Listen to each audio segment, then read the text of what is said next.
ದೇವಸ್ಥಾನ ಕಟ್ಟೋಲ್ಲ, ನೀವು ಆರತಿ ಪೂಜೆ ಹೂ ಅಂತ ಹೇಳೇ ಮಾಡ್ತೀರಿ, ನಾವು ನಮಾಜ್ ಮಾಡ್ತೀವಿ. ನಿಮ್ಮ ಹೆಣ್ಮಕ್ಳು ನೀವು ಕುಂಕುಮ ವಿಭೂತಿ ಭಸ್ಮ ಹಚ್ಕೋತೀರಿ, ನಾವು ಹಣೆ ಮೇಲೆ ಏನು ಹಚ್ಕೊಳ್ಳೋಲ್ಲ. ಹೀಗೆ ಅನೇಕ ನಮಗೆ ನಿಮಗೆ ಡಿಫರೆನ್ಸ್ ಇದೆ, ನಮಗೆ ನಿಮಗೆ ವ್ಯತ್ಯಾಸ ಇದೆ. ನಾವು ಒಂದೇ ಮನೆಯೊಳಗೆ ನಾವು ನೀವು ಬದುಕಾಗಲ್ಲ. ನಮಗೆ ಬೇರೆ ಪ್ರದೇಶ ಕೊಡಿ, ಬೇರೆ ದೇಶ ಕೊಡಿ, ಇದು ತುಂಡು ಮಾಡಿಕೊಡಿ, ಪಾಕಿಸ್ತಾನ ಕೊಡಿ ಅಂತ ಹೇಳಿ ಹಠ ಹಿಡಿದರೆ ಗಾಂಧೀಜಿ ನೆಹರು ಸಿಗ್ನೇಚರ್ ಮಾಡಿಬಿಟ್ರು. ಯಾಕೆ? ಅವರಿಗೆ ಅಧಿಕಾರ ಸಿಗುತ್ತೋ ಇಲ್ಲೋ ಅಂತನ್ನುವಂಥದ್ದು ಭಯ ಇತ್ತು. ಎಂಥ ದ್ರೋಹರಿ ಮುಸ್ಲಿಮರಿಗೆ ಪಾಕಿಸ್ತಾನ ಯಾರ ಭೂಮಿ? ಅದು ನೆಹರು ಭೂಮಿ ಅಲ್ಲ, ಗಾಂಧೀಜಿ ಭೂಮಿ ಅಲ್ಲ. ಈ ದೇಶದಲ್ಲಿದ್ದಂತ ಪ್ರತಿಯೊಬ್ಬ ಹಿಂದುವಿನ ಭೂಮಿಯನ್ನ ಪಾಕಿಸ್ತಾನ ಅಂತನ್ನುವಂಥದ್ದು ಒಂದು ಭಾಗ ಕೊಟ್ಟು ಬಿಟ್ರಿ. ಎಂಥ ದ್ರೋಹ ಮುಗಿದ್ರು.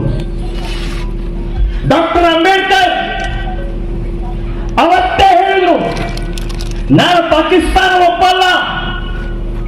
ಆದ್ರೆ ಗಾಂಧೀಜಿ, ನೆಹರು, ಇವರು ಪಟೇಲ್ರು ನೀವೆಲ್ಲ ಸಿಗ್ನೇಚರ್ ಮಾಡಿಬಿಟ್ಟಿದ್ರಿ. ಆದ್ರೆ ಒಂದು ಕಂಡೀಷನ್ ಹಾಕಿ ಅವ್ರಿಗೆ, ಬ್ರಿಟಿಷರಿಗೆ ಹೇಳಿ, ಮುಸ್ಲಿಮರಿಗೆ ಹೇಳಿ. ಸೊ ಇಂತ ಹೇಳಿದಂತ ಅವ್ರು ಏನ್ ಹೇಳಿದ್ರು, ಡಾಕ್ಟರ್ ಅಂಬೇಡ್ಕರ್ ಏನ್ ಹೇಳಿದ್ರು, ಎಂಥ ದೂರದೃಷ್ಟಿ ಅವ್ರದು, ಎಂಥ ಪ್ರಚಂಡವಾದಂತಹ ದೇಶಭಕ್ತಿ ಅವರು. ಅಂಥ ವ್ಯಕ್ತಿ ಡಾಕ್ಟರ್ ಅಂಬೇಡ್ಕರ್ ಏನ್ ಹೇಳಿದ್ರು, ನೀವು ದೇಶ ತುಂಡು ಮಾಡೋದೇ ಆದ್ರೆ, ಪಾಕಿಸ್ತಾನ ಅಂತನ್ನುವಂತಹದ್ದು ಕೊಡೋದೇ ಆದ್ರೆ ಒಂದು ಕಂಡೀಷನ್ ಹಾಕಿ, ಪಾಕಿಸ್ತಾನದಲ್ಲಿ ಇರುವಂತಹ ಪ್ರದೇಶದಲ್ಲಿರುವಂತಹ ಎಲ್ಲ ಹಿಂದೂಗಳನ್ನ ಭಾರತಕ್ಕೆ ಕಳಿಸ್ಕೊಡ್ರಿ, ಭಾರತದಲ್ಲಿರುವಂತಹ ಎಲ್ಲಾ ಮುಸ್ಲಿಮರು ಪಾಕಿಸ್ತಾನ ಕಳಿಸಿ, ಅವಾಗ ನಮ್ಮ ದೇಶ ಶಾಂತವಾಗಿರುತ್ತೆ ಅಂತ ಹೇಳಿ ಅವತ್ತೇ ಹೇಳಿದ್ರಿ. ಡಾಕ್ಟರ್ ಅಂಬೇಡ್ಕರ್ ಅವತ್ತೇ ಹೇಳಿದ್ರು. ಅವತ್ತಿನ ನಾಯಕರು ಒಪ್ಕೊಳ್ಳೇ ಇಲ್ಲ. ಅವತ್ತಿನ ನಾಯಕರು ಅದನ್ನು ಮಾಡಿದ್ರೆ ಇವತ್ತು ನಾವು ಇಷ್ಟು ಬಹಳ ದೊಡ್ಡ ಪ್ರಮಾಣದಲ್ಲಿ ಗಲಾಟೆ, ಗಲಭೆ, ಅವಮಾನ, ಅಪಮಾನ, ಹಿಂದೂ ಸಮಾಜಕ್ಕೆ ಏನೂ ತೊಂದರೆ ಆಗ್ತಾ ಇದ್ರೆ ನಾವು ಆನಂದವಾಗಿರ್ತಿದ್ದೀವಿ ದೇಶದಲ್ಲಿ. ಡಾಕ್ಟರ್ ಅಂಬೇಡ್ಕರ್ ಅವರ ಮಾತನ್ನ ಕೇಳಿದ್ರೆ ಕೇಳಲಿಲ್ಲ.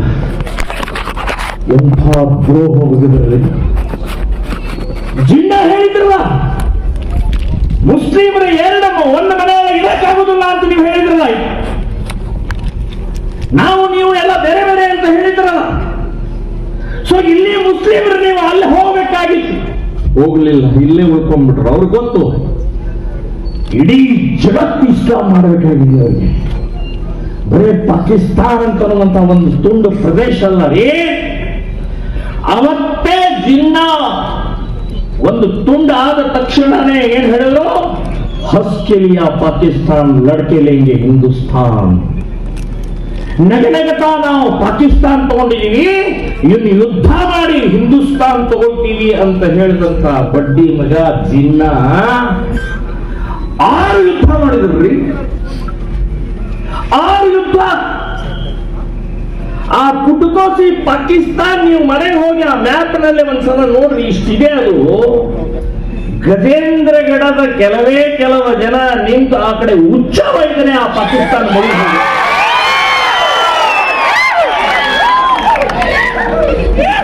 ಅಂತ ಪುಟಕೋಸಿ ಪಾಕಿಸ್ತಾನ್ 6 ಯುದ್ಧ ಮಾಡುತ್ತೆ. 6 ಯುದ್ಧ. ಪಹಲ್ಗಾಮದ್ದು ಹಿಡಿದು ನಾನು ಹೇಳೋದು 7ನೇ ಯುದ್ಧ ಇದು. ಆದರೆ ನಮ್ಮ ದೇಶದ ಸೈನಿಕರು, ನಮ್ಮ ದೇಶದ ವೀರ ನೌಜವಾನರು, ಭಾರತ ಮಾತೆಯ ವೀರ ಸುಪುತ್ರರು ಯಾರಿದ್ದಾರೆ, ಆ ಪುಟಕೋಸಿ ಪಾಕಿಸ್ತಾನಕ್ಕೆ ಸರಿಯಾಗಿ ಶಗಣಿ ತಿನಿಸಿ, ಹೇಲ್ ತಿನಿಸಿ ಕಳಿಸಿದಂತ ಗಂಡಗಲಿ ನಮ್ಮ ದೇಶದಲ್ಲಿ. 7 ಯುದ್ಧಗಳಲ್ಲಿ ಸೋತು ಸುಣ್ಣಾಗಿ ಹೋದರು. ಈಗ ಬೇರೆ ಬೇರೆ ರೀತಿಯ ಘೋಷಣೆಗಳು ಅಂತ ನಮ್ಮ ದೇಶದ ಒಳಗಡೆಗೆ ಹೊಕ್ಕಿದ್ದಾರೆ. ಈಗ ಲಡ್ಕೆಲೆಂಗೆ ಯುದ್ಧ ಮಾಡಿ ಹಿಂದೂಸ್ತಾನ ಗೆಲ್ಲಕ್ಕಾಗುದಿಲ್ಲ ಅಂತ ನನಗೆ ಗೊತ್ತಾಗಿದೆ. ಈಗ ಗುಸ್ಕೆಲೆಂಗೆ ಹಿಂದೂಸ್ತಾನ ಈಗ ಪ್ರಾರಂಭ ಆಗಿದೆ. ಬಹಳ ಗಂಭೀರವಾಗಿ ತಗೊಳ್ರಿ. ಈ ದೇಶವನ್ನು ಇಸ್ಲಾಂ ಮಾಡಕ್ ಹೊರಟಿದ್ದಾರೆ, ಈ ದೇಶವನ್ನು ಈಸಾಯಿ ಕ್ರಿಶ್ಚಿಯನ್ ಮಾಡಕ್ ಹೊರಟಿದ್ದಾರೆ, ಈ ದೇಶವನ್ನು ಕಮ್ಯುನಿಸ್ಟ್ ಮಾಡಕ್ ಹೊರಟಿದ್ದಾರೆ. ಯಾಕೆ ನಾವೆಲ್ಲ ವಿಶ್ವ ಹಿಂದೂ ಬಜರಂಗ ದಳ ಈ ರೀತಿಯ ಗಜಾನನ ಉತ್ಸವದ ಮೂಲಕ ಹಿಂದೂ ಸಮಾಜವನ್ನ ಜಾಗೃತಿ ಯಾಕೆ ಮೂಡಿಸ್ತಾ ಇದೆ ಅಂದ್ರೆ, ಇವತ್ತು ದುಷ್ಟ ಶಕ್ತಿಗಳು ಎಲ್ಲಿವರೆಗೆ ಬಂದಿದ್ದಾರೆ ಅಂತಂದ್ರೆ, ಮದ್ದೂರಿನಲ್ಲಿ, ಮಂಡ್ಯದ ಮದ್ದೂರಿನಲ್ಲಿ ಶಾಂತವಾಗಿ ಹೋಗ್ತಾ ಇರುವಂತಹ ಮೆರವಣಿಗೆ ಮೇಲೆ ಮಸೀದಿಯಿಂದ ಕೊಲ್ಲಿಸಿದಾರ್ರಿ ಬಡ್ಡಿ ಮಕ್ಕಳು. ಎಷ್ಟು ಸೌಖ್ಯವರಿಗೆ, ಸಾವಿರಾರು ವರ್ಷದಿಂದ ಪೂಜೆ ಮಾಡ್ತಾ ಇರುವಂತ ಪ್ರಥಮ ಪೂಜಕ ಗಣಪತಿಯ ಮೇಲೆ ಕಲ್ಲಿಸಿದ್ದಾರೆ. ಎಲ್ಲಿ ಯಾರ ಮೇಲೆ ಕಲಿಸ್ತಾ ಇದ್ರು? ಈ ದೇಶದಲ್ಲಿ ಅನ್ನ ತಿಂದು ಈ ದೇಶದ ಗಣೇಶೋತ್ಸವದ ಮೇಲೆ ಕಲ್ಲಿಸಿದ್ದೀರಿ ನೀವು. ಒಂದು ವರ್ಷದ ಹಿಂದೆ ಅದೇ ಜಿಲ್ಲೆ ನಾಗಮಂಗಲದಲ್ಲೂ ಇದೇ ಮಾದರಿಯಲ್ಲಿ ಗಲಾಟೆ ಆಗಿತ್ತು. ಬರೇ ಮಂಡ್ಯ ಜಿಲ್ಲೆ ಅಷ್ಟೇ ಅಲ್ಲ, ಸಾಕಷ್ಟು ಕಡೆಗೆ ಹಿಂದೂ ಹಬ್ಬಗಳ ಮೇಲೆ ಗಲಾಟೆ, ಗಲಭೆ, ಕಲ್ಲು, ಪೆಟ್ರೋಲು, ತಲವಾರು ತಗೊಂಡು ಹಲ್ಲೆ ಮಾಡ್ತಾರಲ್ಲ. ಯಾಕೆ? ಏನಾಗಿದೆ? ಇಲ್ಲಿವರೆಗೆ ಶಾಂತಿ ಶಾಂತಿ ಶಾಂತಿ ಅಂತ ಹೇಳಿ ಗಾಂಧೀಜಿಯವರ ರೀತಿ ಭಜನೆ ಮಾಡ್ಕೊಂಡು ಕೂತಿದ್ದೀವಿ. ಇನ್ನು ಶಾಂತಿ ಇಲ್ಲ. ಇನ್ನೇನಿದ್ರು ಕ್ರಾಂತಿ, ಭಗತ್ ಸಿಂಗ್ನ ಕ್ರಾಂತಿ, ಚಂದ್ರಶೇಖರ ಆಜಾದನ ಕ್ರಾಂತಿ, ಸಾವರ್ಕರ್ ಕ್ರಾಂತಿ, ಛತ್ರಪತಿ ಶಿವಾಜಿ ಮಹಾರಾಜರ ಶಿವಾಜಿ. ಇನ್ನು ನಮ್ಮ ದೇಶ, ನಮ್ಮ ಧರ್ಮ, ನಮ್ಮ ದೇವಸ್ಥಾನ, ನಮ್ಮ ಮೆರವಣಿಗೆ ನಾವು ಉಳಿಸೋದು. ಕಲ್ಲು ಎಸೆದ್ರೆ ಇನ್ನು ಮುಂದಿನ ದಿನಗಳಲ್ಲಿ ಇನ್ನು ಮನವಿ, ಬಂದ್ ಕಾಲ್ ಕೊಡೋದು, ಕರಡಿ ಮಾಡೋದು ಇಲ್ಲ. ಯಾರು ಗಣಪತಿಯ ಮೇಲೆ, ಯಾರು ದೇವಸ್ಥಾನದ ಮೇಲೆ, ಯಾರು ಹಿಂದೂ ಹುಡುಗಿಯರನ್ನ ಅಪಹರಣ ಮಾಡುವಂತಹ ಪ್ರಯತ್ನವನ್ನ ಮಾಡ್ತಾರಲ್ಲ, ಅವರಿಗೆ ಸರಿಯಾದ ಉತ್ತರ ಕೊಡುವಂತಹ ಕಾಲ ಬಂದಿದೆ ಅಂತನ್ನೋದು ನೆನಪಿರ್ತದೆ. ಇನ್ನು ಮುಂದಿನ ದಿನ ಹಿಂದೂ ಸಮಾಜ ಅಳಂಗಿಲ್ಲ, ಹಿಂದೂ ಸಮಾಜ ಓಡಿ ಹೋಗಂಗಿಲ್ಲ, ಹಿಂದೂ ಸಮಾಜ ಸಾಯಂಗಿಲ್ಲ. ನಾವು ಓಡಿದು ಸಾಯಿದ್ದು ಎಲ್ಲ ಬೇಕಾದಷ್ಟು ಆಗ್ಬಿಟ್ಟಿದೆ. ಕಾಶ್ಮೀರದಿಂದ 1990ರಲ್ಲಿ ಕಾಶ್ಮೀರದಿಂದ 7 ಲಕ್ಷ ಜನರನ್ನು ಓಡಿಸಿದ್ರು, ಓಡಿ ಬಂದಿವಿ. ಪಶ್ಚಿಮ ಬಂಗಾಳದಲ್ಲಿ ಲಕ್ಷಾಂತರ ಜನ ಮನೆ ಕಳ್ಕೊಂಡು ಇವತ್ತು ಓಡಿ ಬರ್ತಾ ಇದ್ದಾರೆ. ಅಸ್ಸಾಂನಿಂದ ಓಡಿ ಬಂದಿದ್ದೀವಿ, ಕೇರಳದಿಂದ ಓಡಿ ಹೋಗ್ತಾ ಇದ್ದೀವಿ. ಈಗ ಅನೇಕ ಪ್ರದೇಶಗಳಲ್ಲಿ ಓಡಿ ಹೋಗ್ತಾ ಇದ್ದೀವಿ. ಎಲ್ಲಿ ಹೋಗೋದು? 100 ಕೋಟಿ ಜನ ಇದೀವಿ ನಾವು. ಈ ದೇಶದಲ್ಲಿ 100 ಕೋಟಿ ಹಿಂದೂಗಳಿದ್ದೀವಿ ನಾವು. 100 ಕೋಟಿ ಹಿಂದೂಗಳಿಗೆ ಓಡಿ ಹೋಗಕ್ಕೆ ಜಾಗ ಇಲ್ಲ, ದೇಶ ಇಲ್ಲ, ಯಾವುದೋ ಎಲ್ಲಿ ಇಲ್ಲ. ಹೋದ್ರೆ ಸಮುದ್ರಕ್ಕೆ ಹೋಗ್ಬೇಕು. ಅದಕ್ಕೆ ಗಜೇಂದ್ರಗಢದ ವಿಶ್ವ ಹಿಂದೂ ಪರಿಷತ್ ಬಜರಂಗ ದಳ ಗಜಾನನ ಉತ್ಸವದ ಮೂಲಕ, ಗಣಪತಿಯ ಹಿಂದೂ ಮಹಾಸಭಾ ಗಣಪತಿಯ ಮೂಲಕ ಇವತ್ತು ಹಿಂದೂ ಸಮಾಜವನ್ನ ಜಾಗೃತಿ ಮೂಡಿಸುವಂತ ಕೆಲಸ ಮಾಡ್ತಾ ಇದೆ. ಒಟ್ಟಾಗಿ, ಒಂದಾಗಿ, ಜಾತಿ, ಮತ, ಪ್ರಾಂತ, ಭಾಷೆ, ಪಕ್ಷ ಭೇದಗಳನ್ನ ಮರೆತು ನಾನು ಹಿಂದೂ, ನಾನು ಒಂದು ಬಂಧು ಅನ್ನುವಂತ ಗರ್ವದಿಂದ ಹೇಳುವಂತಹ ಕಾಲ ಬಂದಿದೆ. ನಿಮ್ಮ ಜಾತಿ, ನಿಮ್ಮ ಸಂಪ್ರದಾಯ, ನಿಮ್ಮ ಪೂಜೆ ಪುರಸ್ಕಾರ ನಿಮ್ಮ ಮನೆಯೊಳಗೆ ಮಾಡ್ಕೊಳ್ಳಿ. ಹೊರಗಡೆ ಬಂದ ತಕ್ಷಣನೇ ನೀನು ಯಾರು ಅಂತ ಹೇಳಿದೆ ಗರ್ವದಿಂದ ಹೇಳಬೇಕು, ನಾನು ಹಿಂದೂ ಇದ್ದೀನಿ ಅಂತ ಹೇಳಿದೆ. ಅದಕ್ಕೆ ಈ ಉತ್ಸವ. ಗಜಾನನ ಮಹಾರಾಜ್ ಕಿ ಜೈ, ಮಂಗಲಮೂರ್ತಿ ಮೌರ್ಯ ಅಷ್ಟೇ ಅಲ್ಲ, ಪಟಾಕಿ ಹಾರಿಸಿ ಮಜಾ ಮಾಡಕ್ ಅಷ್ಟೇ ಅಲ್ಲ, ಮೆರವಣಿ ಒಳಗೆ ಕುಡಿದು ಕುಪ್ಪಳಿಸಕ್ ಅಷ್ಟೇ ಅಲ್ಲ.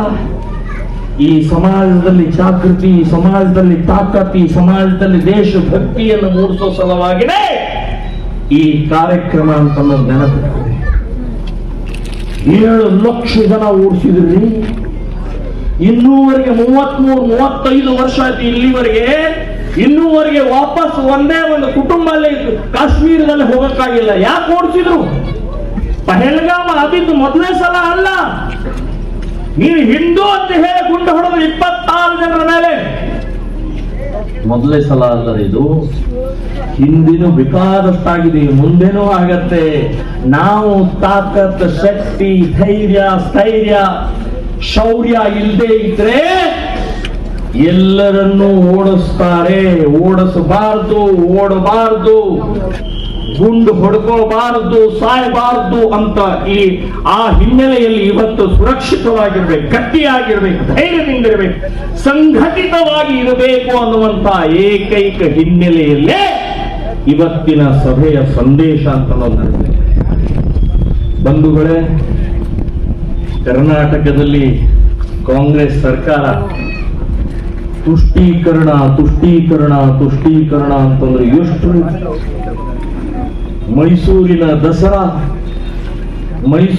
ದಸರಾ ನಾಡ ಹಬ್ಬ, ಚಾಮುಂಡಿ ದೇವಿಗೆ ಆರತಿ, ಪೂಜೆ, ಹೂವು, ಕುಂಕುಮ, ಅರಿಶಿಣ ಹಾಕಿ ಪೂಜೆ ಮಾಡುವಂತ ನಮ್ಮ ದೇವಿ, ನಮ್ಮ ಆರಾಧ್ಯ ದೇವಿ, ನಮ್ಮ ಮನೆ ದೇವರು, ಇಡೀ ಕರ್ನಾಟಕದ ದೇವಿ. ಕಾಂಗ್ರೆಸ್ನವರೇ, ನಿಮ್ಮ ಪಕ್ಷದ ಕಾರ್ಯಕ್ರಮ ಅಲ್ಲ ಅದು. ಕಾಂಗ್ರೆಸ್ನವರೇ, ನಿಮ್ಮ ಸರ್ಕಾರದ ಕಾರ್ಯಕ್ರಮ ಅಲ್ಲ ಅದು. ಸಾವಿರಾರು ವರ್ಷದಿಂದ ನಡ್ಕೊಂಡು ಬಂದಂತ ಆ ಚಾಮುಂಡಿ ದೇವಿಯ ಪೂಜೆಯನ್ನ ಭಾನು ಮುಸ್ತಾ ಅಂತ ಹೇಳುವಂತ ಒಬ್ಬ ಮುಸ್ಲಿಂ ಮಹಿಳೆಯನ್ನ ಕರೆಸಿ ಮಾಡ್ತಾ ಇದ್ದಂತ ಮುದ್ದ ಮಾಡ್ತಾ ಇದ್ದಾರೆ. ನಿಮ್ಮನ್ನು ಕೆಡಕ್ತಾ ಇದ್ದಾರೆ. ನಿಮ್ಮ ತಾಕತ್ತಿದ್ರೆ ತಡೀರೆ. ನಾವು ಮುಸ್ಲಿಮರನ್ನೇ ಕರೆಸೋರು, ಮುಸ್ಲಿಮರಿಗೆ ನಾವು ಫೆಸಿಲಿಟೀಸ್ ಬಿಡೋರು. ಯಾಕೆ? ಒಟ್ಟಿಗೆ ಓಟು ಬೀಳ್ತಾರೆ, ಒಟ್ಟಿಗೆ ಓಟು ಬೀಳ್ತಾರೆ ಮುಸ್ಲಿಂ ಅಂತ ಹೇಳಿ. ಹಾಗೆ ಹಿಂದೂ ವೋಟ್ ಬ್ಯಾಂಕ್ ಅನ್ನೋದಿಲ್ಲ. ಕುರುಬಾ ವೋಟರ್ಸ್ ಇದ್ದಾರೆ, ಬ್ರಾಹ್ಮಣ ವೋಟರ್ಸ್ ಇದ್ದಾರೆ, ಲಿಂಗಾಯತ್ ವೋಟರ್ಸ್ ಇದ್ದಾರೆ, ನಾಯಕ್ ವೋಟರ್ಸ್ ಇದ್ದಾರೆ, ಹರಿಜನ ವೋಟರ್ಸ್ ಇದ್ದಾರೆ. ಹಿಂದೂ ವೋಟ್ ಅನ್ನುವಂಥದ್ದು ಇಲ್ಲ, ಅದು ಅವ್ರಿಗೆ ಗೊತ್ತಾಗಿದೆ. ಸೊ ಈಗ ನಾವು ಹಿಂದೂ ವೋಟರ್ಸ್ ಅಂತನ್ನುವಂತ ಒಂದು ಗಟ್ಟಿ ಧ್ವನಿಯಿಂದ ಹೇಳಬೇಕಾಗಿದೆ. ನಾವು ಜಾತಿ ನೋಡುವುದಿಲ್ಲ, ನಾವು ಯಾವುದೇ ವ್ಯಕ್ತಿ ನೋಡುವುದಿಲ್ಲ. ಹಿಂದೂ ಹಿತಕ್ಕೆ ಯಾರು ಇರ್ತಾರೋ ಅವರಿಗೆ ವೋಟ್ ಹಾಕಿ ನಾವು ಗೆಲ್ಲಿಸ್ತೀವಿ ಅಂತನ್ನುವಂಥದ್ದು ಮಾಡಿದ್ರೆ ಆವಾಗ ಕಾಂಗ್ರೆಸ್ನ ತುಷ್ಟೀಕರಣ ಅಂತನ್ನುವಂಥದ್ದು ನಿಲ್ಲುತ್ತೆ. ಬಂಧುಗಳೇ, ಬಹಳ ಅತಿಯಾದಂತಹ ಪ್ರಕ್ರಿಯೆ ನಡೀತಾ ಇರುವಂತಹದ್ದು ಗಮನಿಸ್ತಾ ಇದ್ದೀವಿ, ಕೇಳ್ತಾ ಇದ್ದೀವಿ, ನೋಡ್ತಾ ಇದ್ದೀವಿ. ಇದಕ್ಕೆ ಒಂದೇ ಉತ್ತರ, ಹಿಂದೂ ಸಮಾಜ ಗಟ್ಟಿಯಾಗಿ ನಿಂತ್ಕೊಳ್ಬೇಕು. ಹಿಂದೂಗಳಲ್ಲಿರುವಂತಹ ಭೇದ, ಹಿಂದೂಗಳಲ್ಲಿರುವಂತಹ ಒಡಕತನ, ನಮ್ಮ ಜಗಳ ಇವೆ. ಆದರೆ ಹಿಂದೂ ಅಂತ ಬಂದಾಗ, ಗೋಮಾತೆ ಅಂತ ಬಂದಾಗ, ಹಿಂದೂ ಹುಡುಗಿಯನ್ನ ಪ್ರೀತಿ ಪ್ರೇಮದಿಂದ ಲವ್ ಜಿಹಾದ್ ಅಂತ ಹೇಳಿ ಬಂದಾಗ, ನಮ್ಮ ದೇವಸ್ಥಾನದ ಮೇಲೆ ದಾಳಿ ಅಂತ ಬಂದಾಗ, ನಮ್ಮ ಜಾತಿ ಪಕ್ಷ ಎಲ್ಲವನ್ನು ಮರೆತು ನಮ್ಮ ಪರಸ್ಪರ ಜಗಳವನ್ನು ಮರೆತು ನಾವು ಆ ದೇವಸ್ಥಾನ, ಗೋಮಾತೆ, ಆ ಹುಡುಗಿಯನ್ನು ಉಳಿಸೋಗೋಸ್ಕರ ನಾವೆಲ್ಲ ಒಟ್ಟಾಗ್ಬಿಟ್ಟು ಈ ಸಂದೇಶ ತಗೊಂಡು ಹೋಗಬೇಕಾಗಿದೆ. ಬಂಧುಗಳೇ, ನನಗೆ 70 ವಯಸ್ಸು, 50 ವರ್ಷ ಆಯ್ತು ಮನೆ ಬಿಟ್ಟು ಇದೇ ಹೊಯ್ಕೊಳ್ತಾ ಇದ್ದೀನಿ. ಆದರೆ ನೀವೇನು ಒಟ್ಟಾಗೋದೇ ಇಲ್ಲ, ಒಟ್ಟಾಗ್ತಾನೆ ಇಲ್ಲ. ಮೇಲಿಂದ ನಮಗೆ ಅಪಮಾನ. ಇವತ್ತು ಮದ್ದೂರಿನ ಗಣೇಶನ ಮೆರವಣಿಗೆಯಲ್ಲಿ ಕಲ್ಲು ಬಿದ್ದಿದ ಅಂದ್ರೆ ಮದ್ದೂರಿನ ಗಣಪತಿ ಮತ್ತು ಗಜೇಂದ್ರ ಗಣಪತಿ ಬೇರೆ ಅಲ್ಲ, ಒಂದೇ. ಅಲ್ಲಿ ಅಪಮಾನ ನಮಗೂ ಅಪಮಾನ ಆಗಿದೆ. ಪಹಲ್ಗಾಮದಲ್ಲಿ ನೀವು ಹಿಂದೂ ಅಂತ ಹೇಳಿ ಹೊರದ್ರೆ ನಾವು ಇಲ್ಲೂ ಕೂಡ ನಮಗೆ ನೋವಾಗಿದೆ. ನಮಗೆ ಗುಂಡು ಹೊಡೆದಿದ್ದು 26 ಜನರಿಗೆ ಗುಂಡು ಹೊಡೆದಿಲ್ಲ, ಹಿಂದೂ ಸಮಾಜಕ್ಕೆ ಗುಂಡು ಹೊಡೆದಿದ್ದರು. ಸೊ ನಾವು ಇನ್ನು ಮೇಲೆ ನಾವು ಏನು ಮಾಡಬೇಕು ಅಂತ ಯೋಚನೆ ಮಾಡಿ, ನಾವು ಧರ್ಮ ಕೇಳಿನೇ ವ್ಯಾಪಾರ ಪ್ರಾರಂಭ ಮಾಡಬೇಕು. ಧರ್ಮ ಕೇಳೇನೆ ಎಲ್ಲವನ್ನೂ ವ್ಯವಹಾರ ಮಾಡಬೇಕಿಲ್ಲ. ನಿಂದು ಯಾವ ಧರ್ಮ ಅಂತ ಕೇಳಿ ಹೂ ತಗೊಳ್ಬೇಕೋ ತಗೊಳ್ಬಾರ್ದು ಅಂತ ನಿಶ್ಚಯ ಮಾಡೋದು ನಿಮ್ಮ ಮೇಲೆ ಬಿಟ್ಟಿದೆ. ಅವ್ರು ಧರ್ಮ ಕೇಳಿ ಗುಂಡು ಹೊಡಿತಾರೆ. ಧರ್ಮ ಕೇಳಿ ಇವತ್ತು ನಮ್ಮ ಧರ್ಮದ ಗೋಮಾತೆಯನ್ನು ಕತ್ತರಿಸಿ ತಿಂತಾರೆ ಅಂತಂದ್ರೆ ಇನ್ನೂ ನಾವು ಅಳೋದು, ಇನ್ನೂ ನಾವು ಚರ್ಚೆ, ಇನ್ನೂ ನಾವು ಇದರಲ್ಲೇ ಇದ್ದೀವಿ ಅಂತಂದ್ರೆ ಸಾವಿರ ಸಾವಿರ ಸಾವಿರ ವರ್ಷದಿಂದ ಆ ಆಕಳನ್ನು ಪೂಜೆ ಮಾಡ್ತಾ ಬಂದಂತಹ ಋಷಿ ಮುನಿಗಳಿಂದ ಆ ಆಕಳು ಅಳ್ತಾ ಇದ್ದೀರಿ. ರೋಗನರಿ ಅಮ್ಮ, ನಾನು ಏನ್ ಮಾಡಿದೆ ನಿಮಗೇನ್ ತೊಂದರೆ ಕೊಟ್ಟಿದ್ದೇನೆ? ನಾನು ಹುಲ್ಲು ಕಡ್ಡಿ ಕಸ ಕಡ್ಡಿ ತಿಂದ್ಕೊಂಡು ನಾನು ನಿಮಗೆ ಹಾಲು ಕೊಡ್ತಾ ಇದ್ದೀನಿ, ಸಗಣಿ ಕೊಡ್ತಾ ಇದ್ದೀನಿ, ಉಜ್ಜೆ ಕೊಡ್ತಾ ಇದ್ದೀನಿ. ನಾನು ಹಾಲು, ಬೆಣ್ಣೆ, ತುಪ್ಪ, ಮೊಸರು ಎಲ್ಲ ಕೊಡ್ತಾ ಇದ್ದೀನಿ, ಗೊಬ್ಬರ ಕೊಡ್ತಾ ಇದ್ದೀನಿ. ನನ್ನನ್ನೇ ಕೊಡ್ತಾ ಇದ್ದೀರಿ ನೀವು? ಅದು ಆ ಮೂಕ ಪ್ರಾಣಿಯ ವೇದನೆ ಕೇಳಿಸ್ತಾ ಇಲ್ಲ ನಮಗೆ. ಕತ್ತರಿಸ್ತಾ ಇದ್ದಾರೆ, ಕಳ್ತನ ಮಾಡ್ತಾ ಇದ್ದಾರೆ, ಗೋಮಾಂಸ ಎಲ್ಲ ಕಡೆ ಹಂಚ್ತಾ ಇದ್ದಾರೆ. ನಾವು ಇನ್ನ ಮೇಲೆ ಹೇಳ್ಬೇಕು, ನೋ, ಇಲ್ಲ, ನೀವು ಬೇರೆ ಪ್ರಾಣಿಗಳನ್ನ ಬೇಕಾದಷ್ಟು ತಿನ್ನಿ. ನಮ್ಮಲ್ಲಿ ಹಿಂದೂಗಳಲ್ಲೂ ಕೂಡ ಮಾಂಸಾಹಾರಿಗಳಿದ್ದಾರೆ, ಆದರೆ ಗೋಮಾಂಸ ತಿನ್ನೋಂಗಿಲ್ಲ, ಗೋವನ್ನು ಕಡಿಯೋಂಗಿಲ್ಲ. ಗೋವು ನಮಗೆ ಬರೇ ಪೂಜಾ ಪ್ರಾಣಿ ಅಷ್ಟೇ ಅಲ್ಲ, ನಮಗೆ ಎಲ್ಲ ಕೊಡುವಂತಹ ಕಾಮಧೇನು ಇದೆ, ಅದನ್ನು ಮಾತ್ರ ಮುಟ್ಟಂಗಿಲ್ಲ ಅಂತನ್ನುವಂಥದ್ದು ಮುಸ್ಲಿಂ ಸಮಾಜಕ್ಕೆ ಹೇಳಬೇಕಾಗಿದೆ, ಎಚ್ಚರಿಕೆ ಕೊಡಬೇಕಾಗಿದೆ. ಇಲ್ಲಿ ಯಾರ್ಯಾರು ಯಾವ್ಯಾವ ಎಲ್ಲಿಂದ ಬಂದಿದ್ದಾರೆ ಅವರೆಲ್ಲರೂ ನೆನಪಿಟ್ಕೊಟ್ರೆ ಒಂದೇ ಒಂದು ಹಸುವನ್ನ ಲಾರಿಯಲ್ಲಿ ಅಥವಾ ಈ ವ್ಯಾನ್ ನಲ್ಲಿ ಅಥವಾ ಇನ್ನೆಲ್ಲೋ ತಗೊಂಡು ಹೋಗ್ತಾ ಇದ್ರೆ ಸರಿ. ಕರ್ನಾಟಕದಲ್ಲಿ ಗೋ ಹತ್ಯಾ ನಿಷೇಧ ಕಾನೂನಿದೆ. ನಾವು ನಿನ್ನೆ ಬೆಳಗಾಂನಿಂದ ಹುಬ್ಬಳ್ಳಿ ಬರಬೇಕಾದ್ರೆ ದಾರಿಯಲ್ಲಿ ಒಂದು ವ್ಯಾನ್ ಹಿಡಿದು ಪೊಲೀಸರಿಗೆ ಒಪ್ಪಿಸಿ ಆಮೇಲೆ ಮುಂದೆ ಹೋದೆ ನಾನು. ಗೋಮಾತೆ ಕೃಷಿ 6 ಲಕ್ಷ ಹಳ್ಳಿಗಳ ನಾಡು ನಮ್ಮ ದೇಶ. ಆ 6 ಲಕ್ಷ ಹಳ್ಳಿಗಳಲ್ಲಿ ಜೀವನ ಏನು ಅಂತಂದ್ರೆ ಅಗ್ರಿಕಲ್ಚರ್, ಒಕ್ಕಲ್ತನ. ರೈತನಿಗೆ ಆಧಾರನೇ ಆಕಳು, ಎಮ್ಮೆ, ಎತ್ತು, ಹೋರಿ. ಇವತ್ತು ಒಂದು ಆಕಳು, ಎಮ್ಮೆ ತಗೊಳ್ಬೇಕಂದ್ರೆ ಎಷ್ಟು ಬೆಲೆ ಆಗಿದೆ? ಯಾಕಾಗಿದೆ? ಕಾನೂನು ಇದ್ದಾಗಲೂ ಕೂಡ ಇವತ್ತು ಅದನ್ನು ಕಳ್ತನ ತಗೊಂಡು ಹೋಗ್ತಾರೆ ಅಂತಂದ್ರೆ ನಾವು ಕೈ ಕಟ್ಟಿ ಕೂತ್ಕೋಬೇಕಾ? ಪ್ರತಿಭಟನೆ ತಡೆಯುವಂತದ್ದು, ಆ ಕಾನೂನಿನ ರಕ್ಷಣೆ ಮಾಡುವಂತಹ ಪ್ರಕ್ರಿಯೆ ನಾವು ಮಾಡಬಾರ್ದಾಗಂದ್ರೆ ಹಿಂದೂ ಹೆಣ್ಣು ಮಕ್ಕಳನ್ನ ಪ್ರೀತಿ ಪ್ರೇಮದ ಹೆಸರಿನಲ್ಲಿ ದುರ್ಗ ಹಾಕಿಸ್ತಾ ಇದ್ದಾರೆ, ಗೋಮಾಂಸ ತಿನ್ನಿಸ್ತಾ ಇದ್ದಾರೆ ನಮ್ಮ ಹುಡುಗಿಗೆ, ಹಿಂದೂ ಹುಡುಗಿಗೆ. ನಾವು ಹಾಗಾದ್ರೆ ನಮ್ಮ ಹುಡುಗಿಯ, ನಮ್ಮ ಮಗಳನ್ನ, ನಮ್ಮ ಅಕ್ಕನ್ನ, ನಮ್ಮ ತಂಗಿಯನ್ನ ನಾವು ರಕ್ಷಣೆ ಮಾಡಬಾರ್ದ? ಇದು ರಕ್ಷಣೆ ಮಾಡಿದ್ರೆ ಕೋಮುವಾದಿಗಳು, ಜಾತಿವಾದಿಗಳು. ನಾನು ಇದನ್ನು ಹೇಳಿದ ಕೂಡಲೇ ಪ್ರಚೋದನೆ ಭಾಷಣೆ ಮಾಡ್ತಾರೆ. ಅರೆ, ನಮ್ಮ ಅಕ್ಕ ತಂಗಿಯನ್ನು ಉಳಿಸ್ಬೇಕ್ರಿ ನಾವು. ನೀವು ಉಳಿಸೋದಲ್ಲ, ಸರ್ಕಾರದವರು ನೀವು ಕಾಯ್ದೆ ಕಾನೂನುಗಳು ಉಳಿಸೋದಲ್ಲ. ಆದ್ರೆ ನಾವು ನಮ್ಮ ಹಿಂದೂ ಹೆಣ್ಣು ಮಕ್ಕಳ ರಕ್ಷಣೆ ಮಾಡುವಂತಹದ್ದು ನಾವು ಮಾಡಲೇಬೇಕಾಗಿದೆ. ಶ್ರೀರಾಮ ಸೇನೆ ಒಂದೇ ಸಂಘಟನೆ ಇಲ್ಲಿವರೆಗೆ 20 ವರ್ಷದಿಂದ ನಾವು ಮಾಡ್ತಾ ಇರುವಂತಹ ಈ ಸಂಘಟನೆಗೆ 4,500 ಹುಡುಗಿಯರನ್ನ ಮುಸ್ಲಿಮರ ಜೊತೆ ಹೋದಂತವ್ರನ್ನ ವಾಪಸ್ ತಂದು ಹಿಂದೂ ಹುಡುಗರ ಜೊತೆಗೆ ಮದುವೆ ಮಾಡಿಸಿದಂತಹ ಸಂಘಟನೆ ನಮ್ದಿದೆ.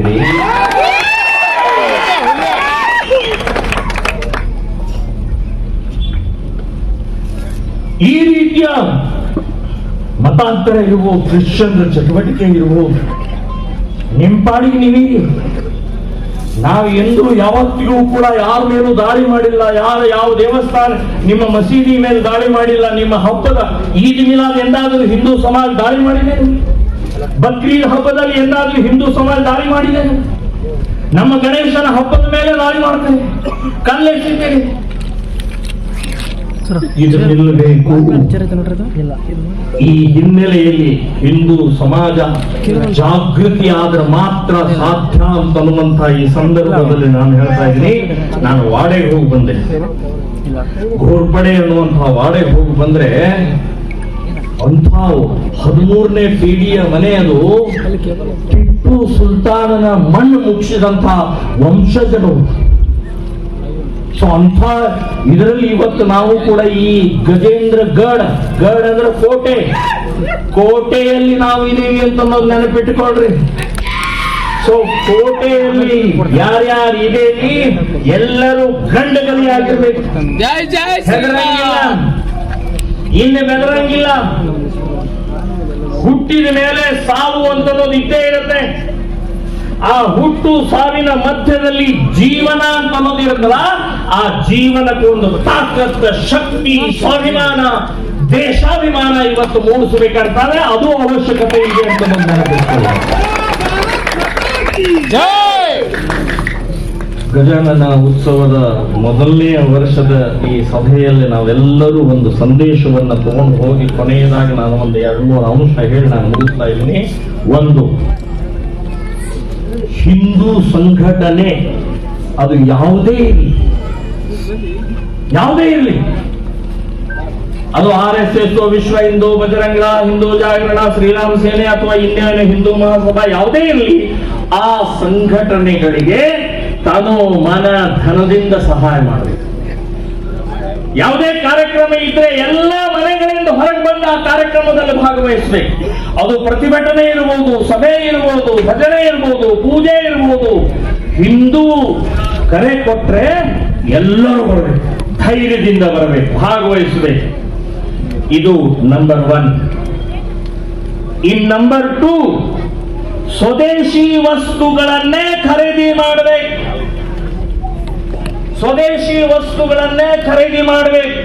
ಚೀನಾ ವಸ್ತುಗಳು, ಅಮೆರಿಕ ವಸ್ತುಗಳು, ಹೀಗೆ ಬೇರೆ ಬೇರೆ ವಿದೇಶದಿಂದ ಬರ್ತಾ ಇರುವಂತ ಯಾವುದೇ ವಸ್ತುವನ್ನ ಖರೀದಿ ಮಾಡದೆ ನಮ್ಮ ದೇಶದ ಸ್ವದೇಶಿ ವಸ್ತುಗಳನ್ನೇ ಖರೀದಿ ಮಾಡಬೇಕು. ಅಷ್ಟೇ ಅಲ್ಲ, ಗೋಮಾಂಸ ಭಕ್ಷಕರು ಯಾರಿದ್ದಾರೆ, ಗೋವನ್ನ ಯಾರು ಕತ್ತರಿಸ್ತಾ ಇದ್ದಾರೆ, ಗೋವನ್ನ ಯಾರು ಕಳ್ಳತನ ಮಾಡ್ತಾ ಇದ್ದಾರೆ, ಯಾರು ಗಣೇಶನ ಮೇಲೆ ಕಲ್ಲೆಸಿತಾ ಇದ್ದಾರೆ, ಯಾರು ಪಾಕಿಸ್ತಾನ್ ಜಿಂದಾಬಾದ್ ಅಂತ ಹೇಳ್ತಾ ಇದ್ದಾರೆ, ಅವರ ಜೊತೆಗೆ ವ್ಯಾಪಾರ ವ್ಯವಹಾರ ಇಲ್ಲ.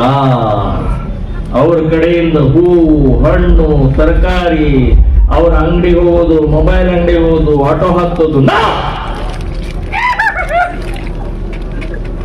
ನೀವು ಧರ್ಮ ಕೇಳಿ ಗುಂಡು ಹೊಡೆದಾದ್ರೆ ನಾವು ಧರ್ಮ ಕೇಳಿ ವ್ಯಾಪಾರ ಮಾಡ್ತೀವಿ, ವ್ಯವಹಾರ ಮಾಡ್ತೀವಿ ಅಂತ ಅನ್ನುವಂಥದ್ದು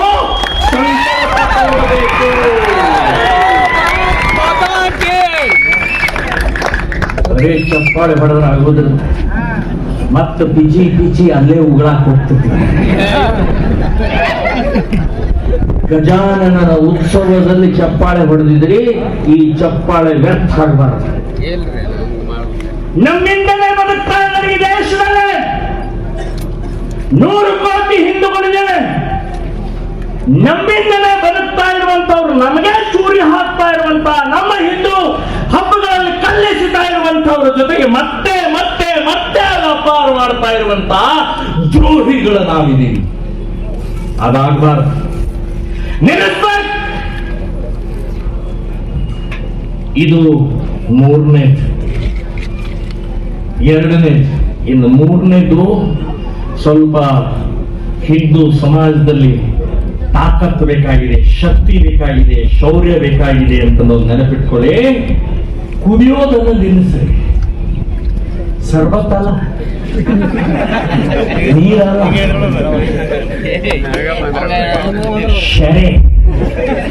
ಶರೆ ಕುಡಿಯುವುದನ್ನ ನಿಲ್ಲಿಸ್ರಿ. ನಾಳೆ ಇಲ್ಲಿ ಗಜಾನನ ಉತ್ಸವದ ಮೆರವಣಿಗೆ ಆಗುತ್ತೆ. ನಮ್ಮ ಗಣಪತಿಯ ಮೆರವಣಿಗೆಯಲ್ಲಿ ನಾವೇ ಕುಡಿದ, ನಾವೇ ನಮ್ಮ ಗಣಪತಿಯನ್ನು ಅವಮಾನ ಮಾಡೋದ. ನೀವು ಬೇಕಾದ್ರೆ ಬೇರೆ ಬೇಕಾದ್ರೆ ಕುಡೀರಿ, ಅದನ್ನು ಕುಡಿದಾರೆ. ಆದ್ರೆ ನಾನು ಹೇಳೋದು ನಮ್ಮ ಉತ್ಸವದ ಮೆರವಣಿಗೆಯಲ್ಲಿ ಕುಡಿಯಂಗಿಲ್ಲ. ನಮ್ಮ ವಿಶ್ವ ಹಿಂದೂ ಬಜರಂಗದಂತ ಕಾರ್ಯಕರ್ತರಿಗೆ ನಾನು ಹೇಳ್ತಾ ಇದ್ದೀನಿ, ಯಾರು ಕುಡಿದು ಮೆರವಣಿಗೆಯಲ್ಲಿ ಬರ್ತಾರೆ ಅವರನ್ನ ಚಂಡ್ ಹಿಡಿದು ಪೊಲೀಸರಿಗೆ ಒಪ್ಪಿಸ್ರಿ, ಇವನ ಜೈಲಿಗೆ ಕರ್ಕೊಂಡು ಹೋಗ್ರಿ ಅಂತ ಒಪ್ಪಿಸ್ರಿ. ಅವನ್ನ ಶುದ್ಧವಾಗಿ, ಪ್ರಾಮಾಣಿಕವಾಗಿ, ನೈತಿಕವಾಗಿ ನಮ್ಮ ಗಜಾನನ ಉತ್ಸವದ ಮೆರವಣಿಗೆ ಅತ್ಯಂತ ಚೆನ್ನಾಗಿ ಆಗಬೇಕು. ಇನ್ನ ಡಿಜೆ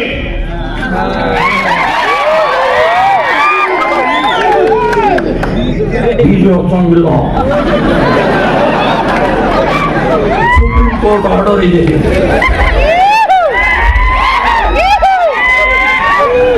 ಸುಪ್ರೀಂ ಕೋರ್ಟ್ ಆರ್ಡರ್ ಬರೀ ಡಿಜೆಗಷ್ಟೇ ಅಲ್ಲ ರೀ, 5 ಸಲ ನಮಾಜ್ ಮಾಡ್ತಾರಲ್ಲ ಅದಕ್ಕೂ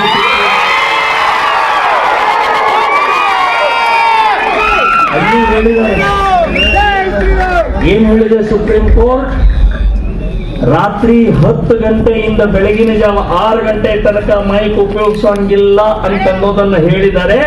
5 ಗಂಟೆಗೆ ಪ್ರಾರಂಭ ಮಾಡ್ತಾರೆ ಮುಸ್ಲಿಮರು, ಪ್ರಾರ್ಥನೆ ಪ್ರಾರಂಭ ಮಾಡ್ತಾರೆ. ನಾವು ಪ್ರಾರ್ಥನೆಗೆ ವಿರೋಧ ಇಲ್ಲ, ನಿಮ್ಮ ಮೈಕ್ಗೆ, ನಿಮ್ಮ ಆವಾಜ್ಗೆ, ನಿಮ್ಮ ಶಬ್ದಕ್ಕೆ ವಿರೋಧ ಇದ್ದಾರೆ.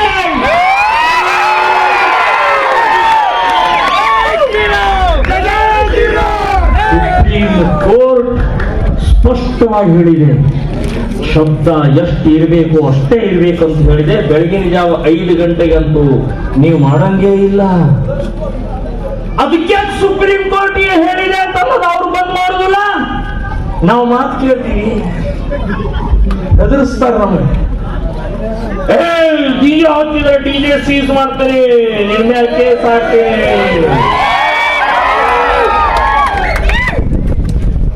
ಎಷ್ಟು ಕೇಸ್ ಹಾಕೋರಿದ್ರಿ? ಪ್ರಮೋದ ಮುತಾಲಿಕನ ಮೇಲೆ 122 ಕೇಸ್ ಇದಾವೆ ನನ್ನ ಮೇಲೆ.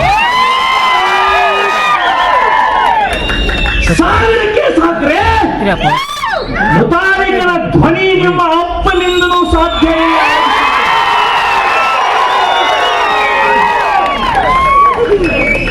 ಈಗ ನಾನು ಒಬ್ಬರ ಮನೆ ಕೂತಿದ್ದೆ, ಇವ್ರು ನಮ್ಮ ಕಳಕಪ್ಪ ಅವ್ರ ಮನೆ ಕೂತಾಗ ಜೇವರ್ಗಿಯಿಂದ ಪೊಲೀಸರು ಬಂದು ನನಗೆ ನೋಟಿಸ್ ಕೊಟ್ಟರು.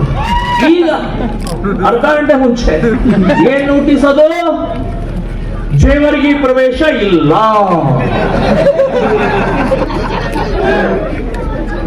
ಬಂಧುಗಳೇ, ಡಿಜೆ ಹಚ್ಚೋರು, ಡಿಜೆ ಹಚ್ಚೋರು ಒಂದಲ್ಲ 10 ಡಿಜೆ ಹಚ್ಚಾರು. ಎಲ್ಲಿವರೆಗೆ ಬೆಳಗಿನ ಜಾವದ 5 ಗಂಟೆಯ ನಮಾಜದ ಪ್ರಾರ್ಥನೆ ನಿಲ್ಲಿಸುವುದಿಲ್ಲೋ ಅಲ್ಲಿವರೆಗೆ ಡಿಜೆ.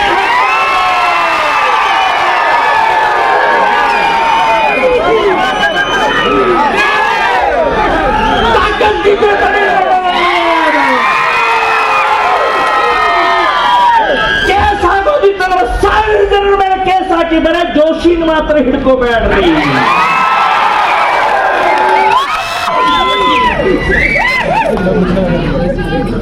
ಹಿಂದೂ ಹಬ್ಬಗಳ ಬಂತಂದ್ರೆ ಕಂಡೀಷನ್, 5 ಪರ್ಮಿಷನ್ ತಗೊಳ್ಬೇಕ್ರಿ. ನಮ್ಮ ದೇಶದಲ್ಲಿ ನಾವು ಗಣಪತಿ ಕೂಡ್ಸಕ್ 5 ಪರ್ಮಿಷನ್, ಇಲೆಕ್ಟ್ರಿಕ್ ಒಂದು, ರಸ್ತೆ ಒಂದು, ಪೊಲೀಸ್ ಒಂದು, ಆಮೇಲೆ ಮುನ್ಸಿಪಾಲಿಟಿ ಒಂದು, ಏನೇನು ಇನ್ನು ಮುಂದಿನ ಏನೇನು ಮಾಡ್ತಾರೆ ಗೊತ್ತಿಲ್ಲ. ಹೀಗೆ ಬಾಯಿ ಮುಚ್ಕೊಂಡು ಕೈ ಕಟ್ಕೊಂಡು ಕೂತ್ಕೊಂಡ್ರೆ ನಮ್ಮ ಮನೆ ಒಳಗಡೆ ಗಣಪತಿ ಕೂಡ ಕೂಡಿಸ್ಕೊಡೋದಿಲ್ಲ ಅಂತ ನಾವು ನೆನಪಿಸ್ಕೊಳ್ಳಿ. ಅದಕ್ಕೆ ಹಿಂದೂ ಸಮಾಜದಲ್ಲಿ ತಾಕತ್ತು ಶಕ್ತಿ ಮೂಡಿಸೋ ಸಲುವಾಗಿನೇ ನಾನು ಹೇಳ್ತಾ ಇರೋದು, ನಮ್ಮಲ್ಲಿ ಶಕ್ತಿ ಬೇಕಾಗಿದೆ, ಅದಕ್ಕೆ ಕುಡಿದು ಶಕ್ತಿ ಹಾಳು ಮಾಡಬೇಡ್ರಿ.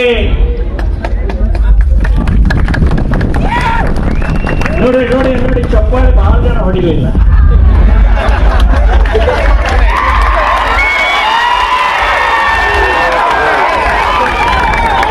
ಕುಡಿದ ಬಂದಿದ್ದಾರೆ ಕೆಲವೊಂದು ಜನ, ಮುತಾಲಿಕರು ಬರ್ತಾರೆ, ಹಾಕೊಂಡ ಹೋಗೋದಾರೆ.